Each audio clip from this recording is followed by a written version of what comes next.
Hey, what is up, everyone? Killian and Flo here, bringing you the fourth Everything Terra weekly podcast. For those of you who don't know who I am, I'm Killian. I make guides on YouTube as well as an active streamer on Twitch and a guide poster on Terra Today. Let's mess this up. Hi, my name is Flo. I'm a competitive 3v3er, and I also do a lot of Slayer-specific guides and a lot of explanation on PvP. So if you want to know anything about PvP, just get to know me. And I announce on YouTube, Twitter, Facebook, etc. All So what do right. we talk about today? Today we're going to be talking about three things. Race benefits. So a lot of people have always been kind of curious, like, oh, should I roll Ellen? Should I roll human? Should I roll whatever? And there are slight differences that we're going to be going over today. We're going to be talking about the new equalized 3v3 that they implemented for strictly solo queue. And then lastly, a lot of people are kind of freaking out about the key events. Key events being like the lock strong boxes. You're probably seeing 1,000 premium outcasts and stuff like that. So we're going to talk a little bit about that. First thing though is going to be the racial benefits. So what racials are is anytime you happen to choose a race within Terra, there are actual set racials. In other words, like little buffs that you get.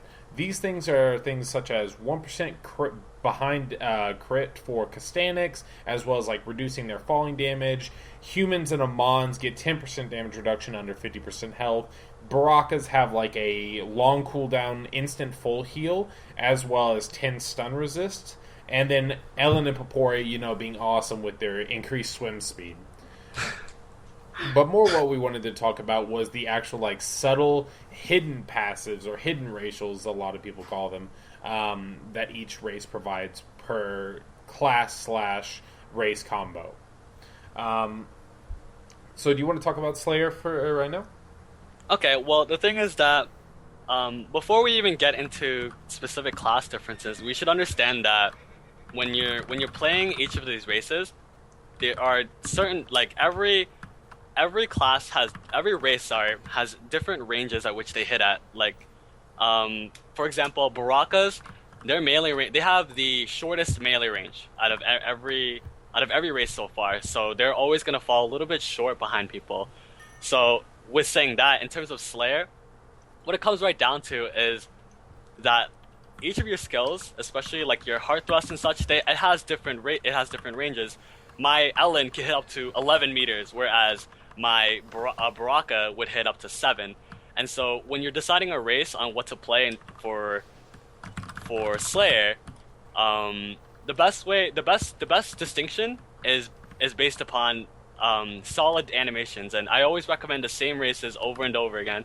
I always recommend Castanic, Human, Amon, and Ellen. Those are the four races that have the most consistent animations without having any kind of flunky little things that always get in the way. Yeah. So regarding that though, for example, Amons with Slayers. I know we don't want to go like super nitty gritty with this, but like Amons have an easier time hitting heart thrusts. So a lot of players who play Slayer complain about their heart thrust missing and whatnot. Would you say going like Amon would be a good idea for that? Yes, it would be a great idea for that. Like, heart thrust is the absolute most important skill to use as a Slayer. And if you're not being able to hit it consistently, mainly because of your range falling too short or hitboxes just getting in the way, then yes, playing Amon would be perfect for you. Okay. And then moving on to like Berserkers. Like I'm a Berserker player. There is a slight variation, but most people want to play a pretty set, much like Slayer, play set core races with the Berserker class. Ellen is my absolutely preferred one. However, I have seen success with both what's called human male are really, really well balanced. High elf female actually have a very good overall. They're fast, like they're pretty fast with all their animations, except for flatten. And then lastly, like Castanic female is a lot comparable to Ellen in terms of speed and whatnot. Same hitbox as well. The reason why I prefer Ellen, however, is a lot of people get trolled by Berserkers since we're so reliant on that one hit hitting. Berserkers can actually jump. Like, if I'm Thunderstriking, I leap forward. So that is probably one of the most trolly things. It is the same distance comparable to, let's say, like a Popori or a Castanic female doing Thunderstrike. However, people always get misled by the jumping distance of Thunderstrike with Ellen's. On top of that, their auto attack animation is much smoother, which if you're an active PvPer is absolutely core, and that's why a lot of people don't play Poporis, is because their auto attack animation is very, very slow compared to all the other races that are available for Berserker.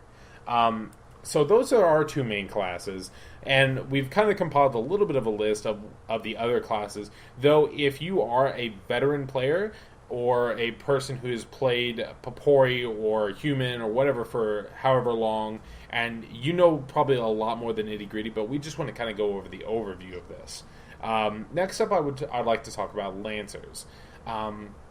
The two main points about Lancers that I've noted are Ellens actually have the farthest reaching range. So if you're poking someone with like auto attack and whatnot, Ellens are going to be reaching the farthest. I think it's like somewhere around like 6 meters, 7 meters or something along those lines. While on the other end of that, High Elf Male, which you see a lot of the really, really high-end Lancers such as Gold, roll with the High Elf Male because their shield barrage speed is actually faster, and that lets them kind of weave in between in and out.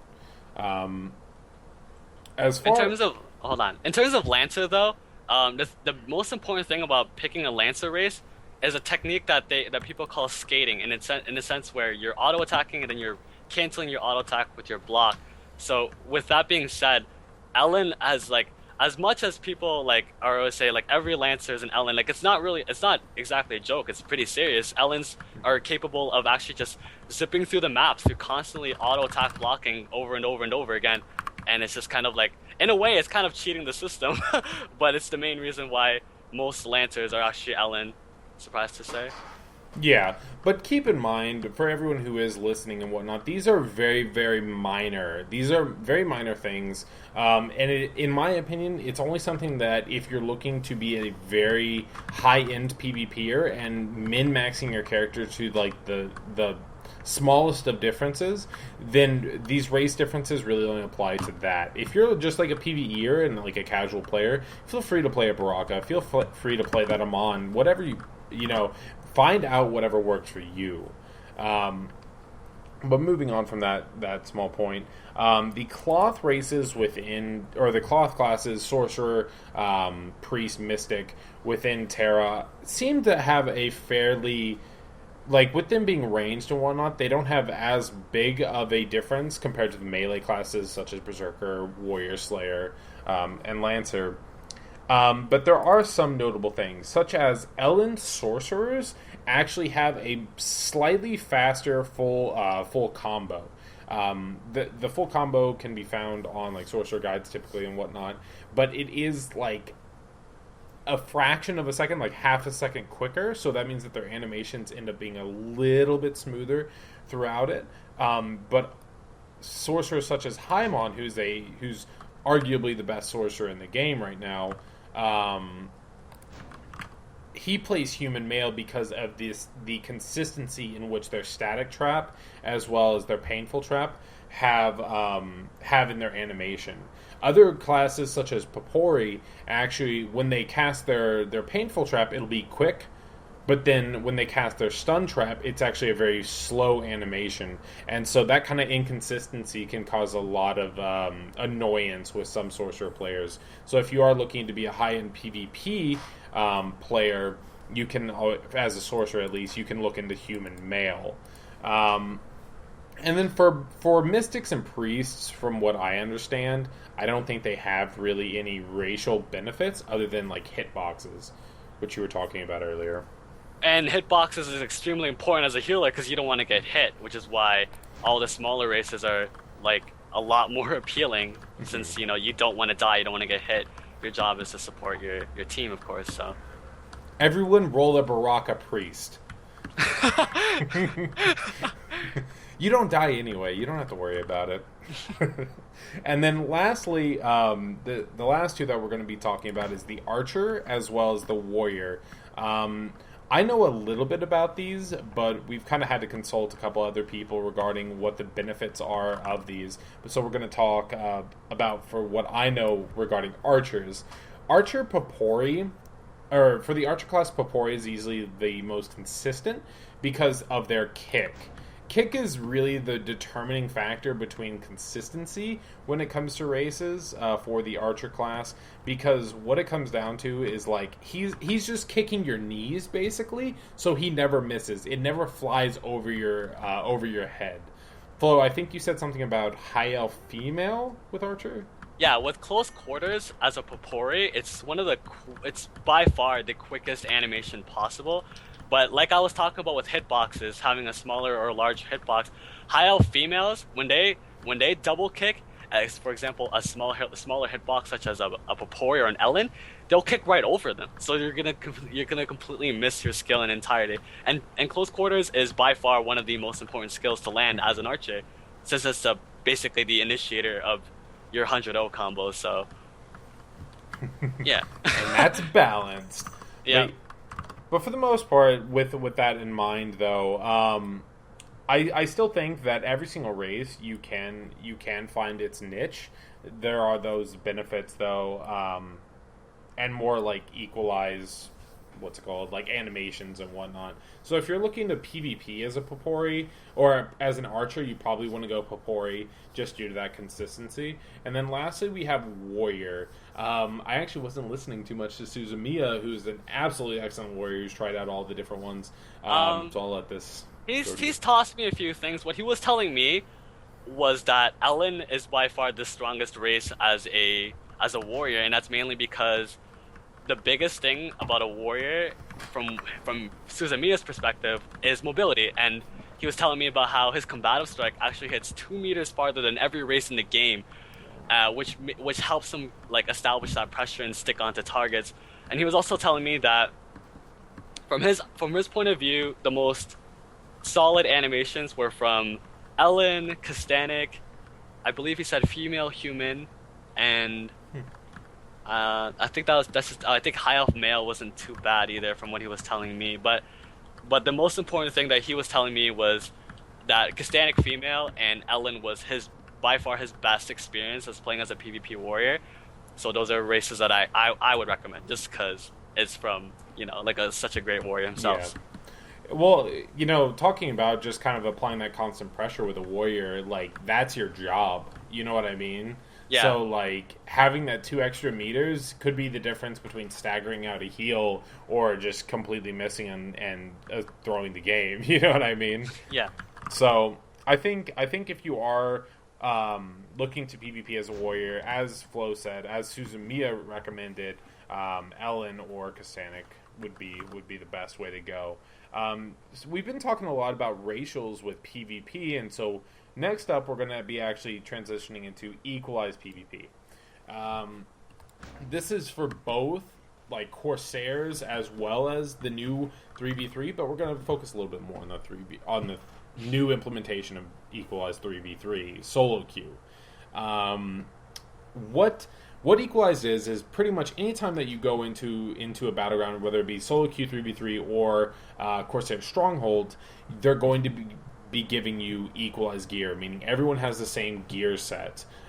This kind of balances it out, so newer players have their way in there, so it's not like before, unless you went into 3v3 with full strike force plus 12, you're going to get dominated.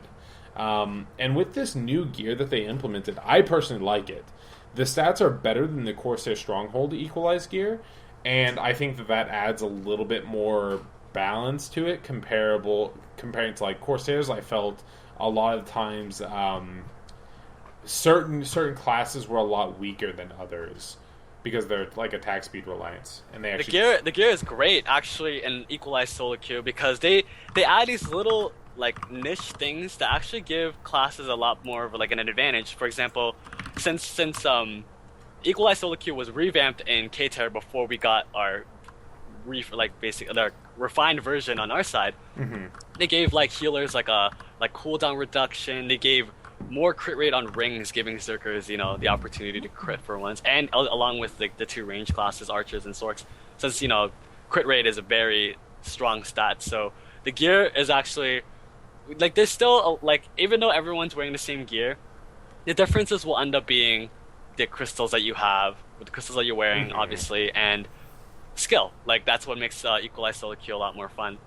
Yeah, yeah. One thing to note on top of that, though, is that equalized does not mean that they're, like you said, the crystals. Equalized does not mean that they're going to be giving everyone the same crystals. So if you're looking to go into equalized, make sure you have, like, your pristine griefing cruxes and your pristine indomitable zerks. And make sure you know what your setups are, whether it be through like TERA Today guides or like YouTube channels and whatnot. You need to make sure that you have the right crystal setup. On top of crystals, though, you didn't say glyphs. Advanced glyphs you have to obtain outside of that. So any glyph setups and whatnot, you need to be making sure that you know exactly what you need before you really queue into 3v3. Even though it is equalized gear, it is still the high-end PvP content, and you need to make sure that you're aptly equipped for that. Yeah, being optimal on your tune is completely important. So if you don't have the right glyphs and you're gonna go up against someone that's been doing like end game content longer than you, like as much as Equalized Solo Queue screams jump in and play as soon as you hit 60, you should really take the steps to prep up beforehand before you go in, get your right crystals, your right glyphs, and then just go in there and actually see what it's like. Yeah, but what it does bring to the table for people looking to PvP is with it being equalized, they don't have to spend hours upon hours gearing up I'd say weeks upon weeks gearing up and setting up. Now it's like once you get your proper glyphs and whatnot, you're able to jump in. You still need to understand your class, which is what Corsair Stronghold's for, which is what Freywind's for. Do your battlegrounds, go duel outside, and understand your class, but it allows players to really jump into that competitive 3v3 environment a lot sooner than they were previously without getting like kicked on, entering. Because me and you both have probably kicked players on our 3v3 team who literally hop in and they're just like, it's my first game. They're in like steadfast plus like 6, and you're just like, sorry, dude, but you're like literally nothing in here. Yeah, exactly. Having like not even like the right gear before they're getting in here is just it's really toxic in a sense where where it's like you're being a lot more of a burden on your team, whereas you just want to go in there and play. So having Equalized Solo Queue actually gives everyone the chance to do PvP, endgame PvP, and I know that a lot of people enjoy like just watching 3v3, so actually being a part of it for once, but despite the fact of not being as geared as the endgame community, it just kind of screams out like a new kind of experience for people. Yeah, I think it's pretty cool because like with me and you both being streamers, like we can actually say, hey, queue up with like try to queue into me now. And Snipe me. Snipe me, yeah. Like I try to do that all the time against you. But for the most part, I think that is cool that they did equalize it, and it'll give us streamers a little bit more interaction with our communities solely just by saying, hey, queue up into me and whatnot, or queue up with me for the solo queue. So far, my experience though with Equalize 3v3 has been not exactly the greatest, because though it is new, like we were saying, a lot of people kind of are hopping in unprepared, and for lack of a better word describing it, it has been a very trap experience. Like, I go in, and there are people who are straight up 1K flat rating. For those of you who don't know about 3v3, it's based on, like, an ELO system. So you start with 1,000 flat rating, earn points if you win, lose points if you lose. And so I've entered, I don't even know how many times now, with flat 1K rating players that are very clueless And so my experience with it so far, being a berserker, which is kind of reliant on my team, like helping set up sometimes at least, has been pretty bad. What about you? What have your experiences been? I'm actually the trap myself. What Oh I did, yeah. I think was it yesterday or the day before, I was doing an equalized solo queue marathon where I was switching classes and kind of putting up a poll. Hey guys, what class do you want to see me play next? Oh my god. And I think it's really fun. You get to play with being in there. You can definitely see the difference in skill. Like the people that you normally see in solo queue were kind of the regulars. Like you really saw like this person here. Oh, I faced him in the other solo queue. He wasn't too bad. Maybe he's on my team this time. But now it's like there's so many different people you're gonna be fighting that each solo queue won't be the same. I feel like it's just either gonna be completely messy, or you're gonna do some phenomenal stuff and completely crush the other team. Yeah. Hopefully, what the community, because even in the trap queues, I was kind of saying like oh well, like here's what you can do better, here's where you can learn, go check out guides on TERA today or whatever it may be, and people seem to like that. Like I didn't have people raging like we're playing League of Legends or anything.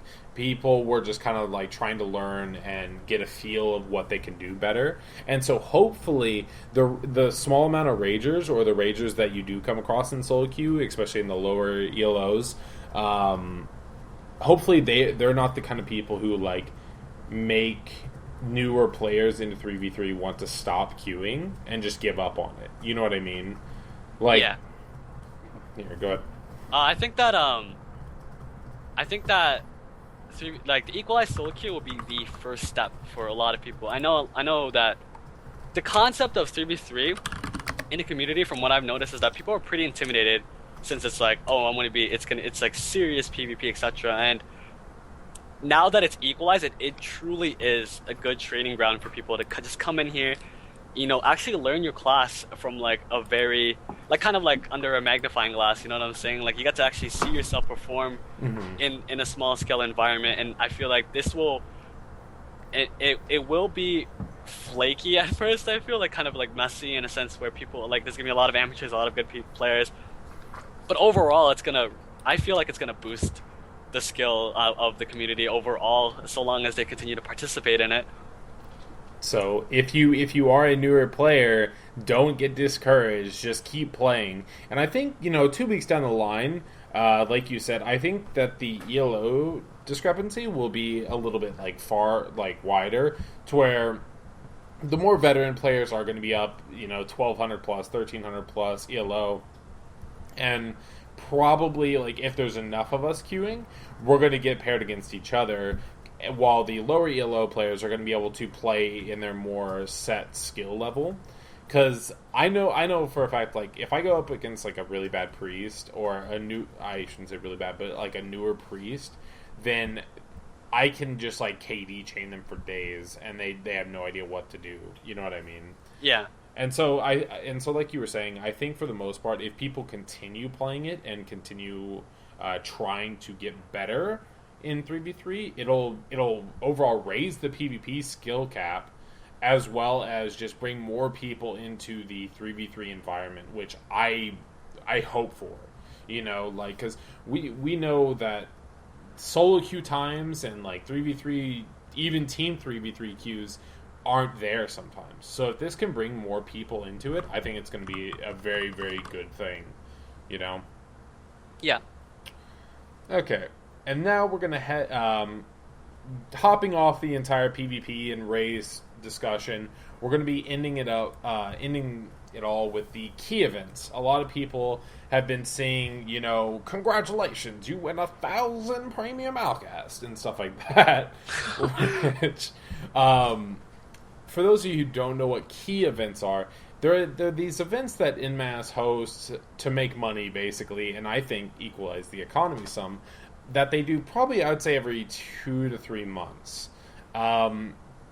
With the key events, you use a Strongbox key, which you can either buy from the EnMasse cash shop, Or on the auction house, a lot of people post up keys. Typically around this time, they're like 500 gold a piece. Or even by doing your daily Corsair Stronghold, you're going to get a Strongbox key. Typically, though you can open Strongboxes throughout the entire, like, at any time, you want to normally save your keys for these set events. With the set events, basically they give you a very small percentage chance to get an obscene amount of, whether it be Outcast or Mastering Enigmatic Scrolls. Those are the only two that we've seen so far. And so right now, currently as of, I think it ends Monday on February the 24th, you have a small chance to get out of any box that you open, 1,000 Premium Outcasts. Premium Outcasts are new, but they're supposed to actually be better than Extensives.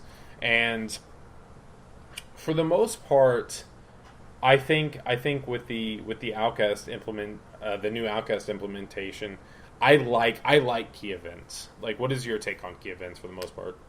I think when a key event happens, I feel like there's going to be an influx of all of these like materials that you're going to generally need to gear up your tune. And I think that depending on the time, I feel like you can either positively help the economy overall, since there's going to be more items involved, whereas sometimes I feel like it's going to really crush the economy in a sense where sometimes like you're just not going to be able to afford this brand new stuff that you feel will give you a better advantage. So, I mean, in that situation, like, in my opinion, it's more of a positive. It's more of a positive influence, because if you look right now, extensive outcasts were going for 140 gold a piece, like before this event, and now I'm seeing them down to 100 gold a piece, or even like 90 gold a piece, and then these premium outcasts, they're coming in as well. Which are getting finally posted up for even as low as 100 gold a piece as well. I like when this sudden rush of new materials come into the market, because a lot of the lower or fresh 60 players and whatnot don't have the gold to afford it. And though they're kind of like, oh, I can't afford the Strongbox keys, they can still buy the Outcast from the people who are getting it. Or if you have a gambling problem, you can always, buy Strongbox keys with actual gold or actual money, and then, test your luck there. But I personally think it has a more positive effect than a negative one.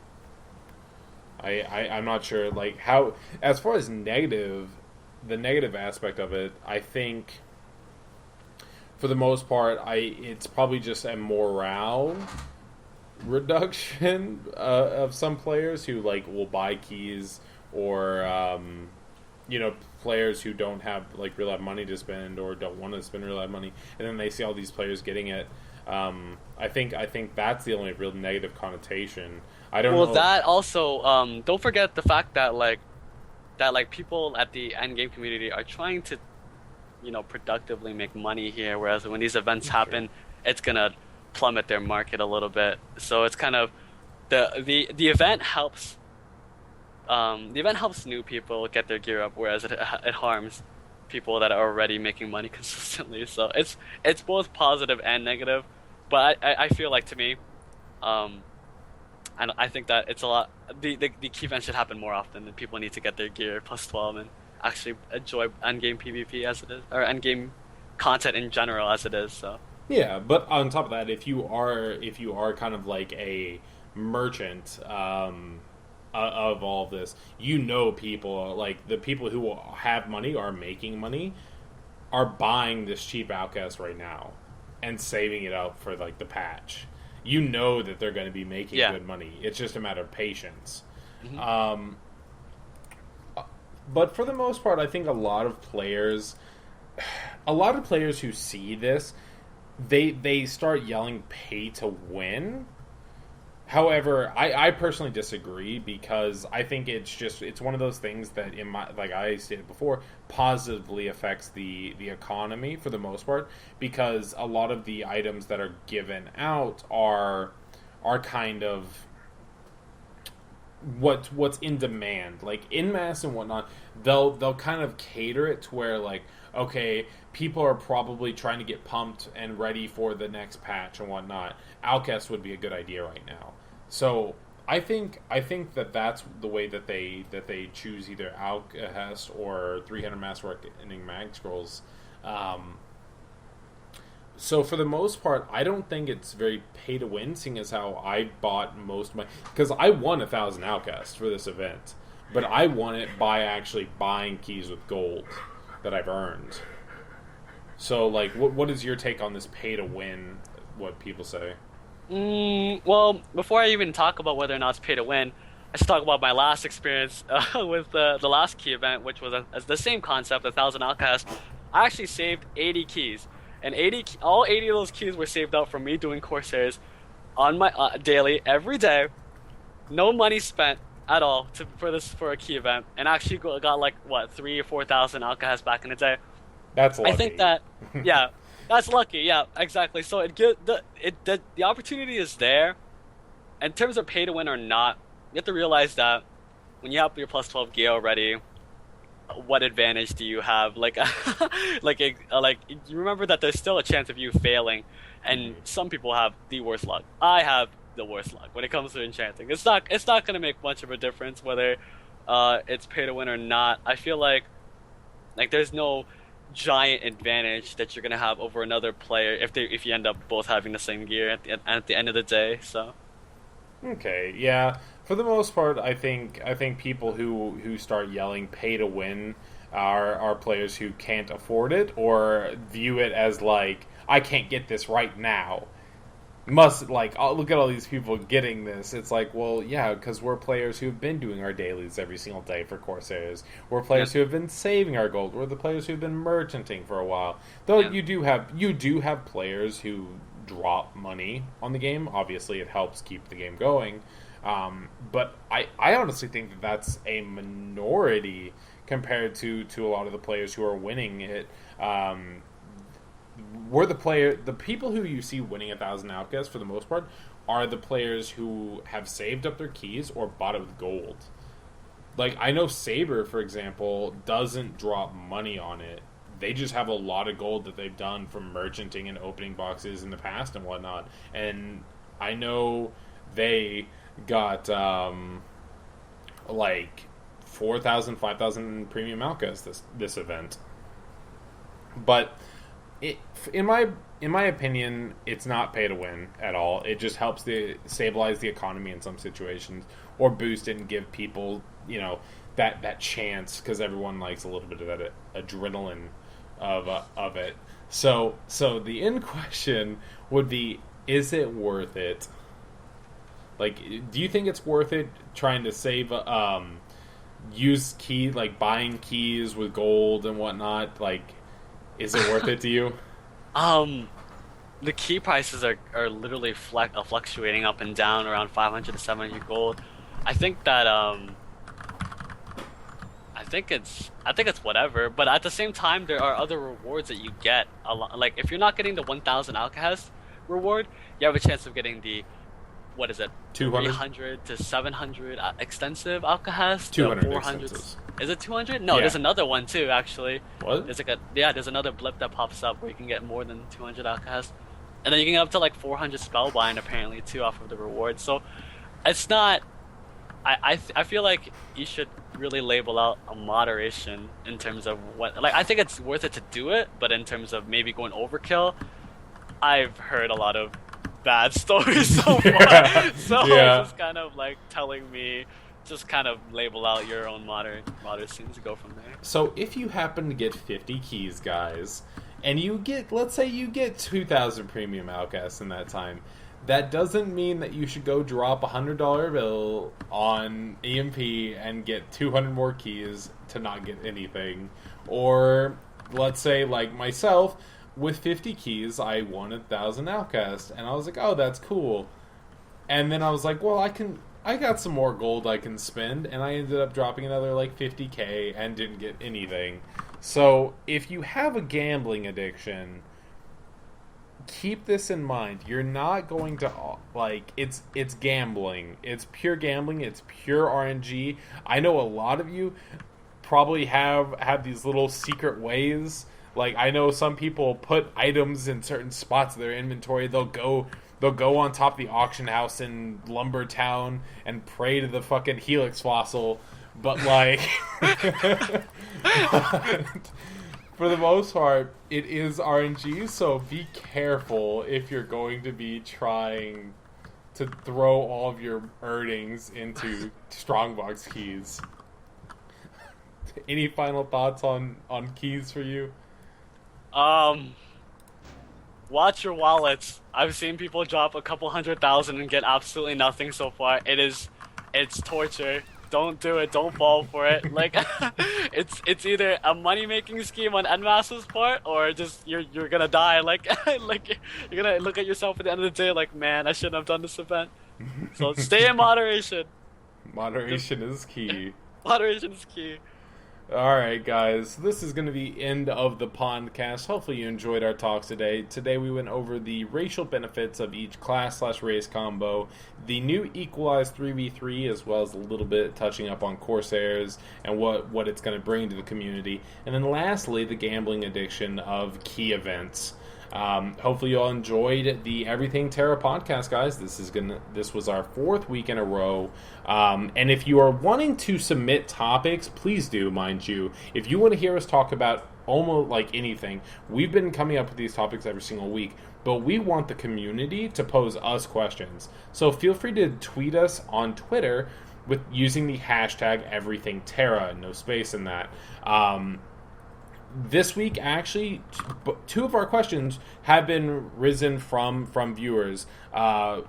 Chris over at TERA Today asked us about the new equalized 3v3, and then a guildie of ours actually asked us regarding the key event, like what we thought of the key event. So we do check that. Make sure to submit your topics, and maybe you'll see your topic next week.